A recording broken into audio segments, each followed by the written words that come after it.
Well, back and better than ever. I'm well rested. Took a week off last week. Took some quick R&R down to a beach in Mexico. Had actually been a trip that my husband and I, we were supposed to be going to Ireland.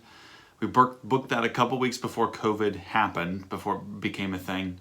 And couldn't go on that trip, obviously, so we made a quick change and just took a couple quick days down to Mexico.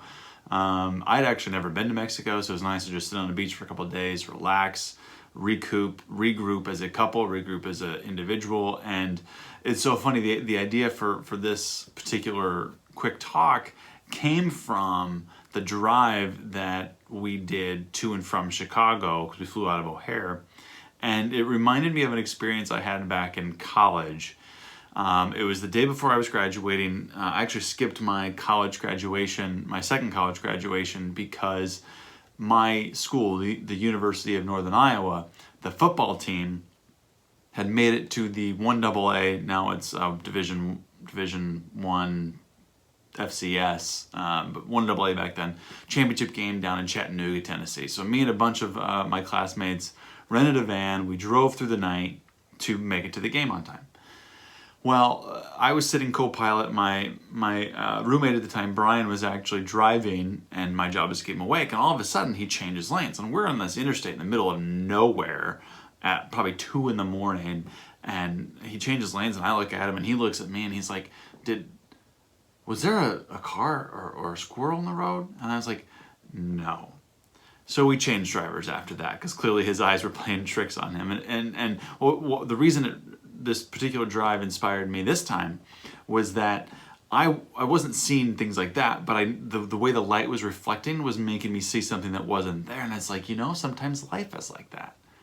Sometimes life puts something in your vision and it's not actually there, but you let it drives a response from you as though it is there. And sometimes you don't know that in the moment when it's happening. But it is so important to be aware of these invisible obstacles, because they're going to pop up all the time. But you have to be ready. You have to be vigilant for yourself so that you're able to spot them and respond to them. I could go on and on in my life about those invisible obstacles that were there, things that I'd worried about or that I was concerned about that I really didn't need to be. And I think I'm going to talk about that more in next week's episode, about a conversation I've been having with someone recently about their own future. They're a college student who I worked with, and they're just so concerned about their own future. And I keep imparting on him that I still some days wonder how I got to where I am. Because when I went to school, Facebook, social media was not a thing. MySpace was barely a thing, and it was kind of just this thing you did. It wasn't a business opportunity. And so life has a funny way of progressing, and you have to be open to it. You have to be willing to explore it and not let those invisible questions, those unknowns, those things you think are there but aren't actually there, get in your way of finding real success, of finding real happiness, of living your truth.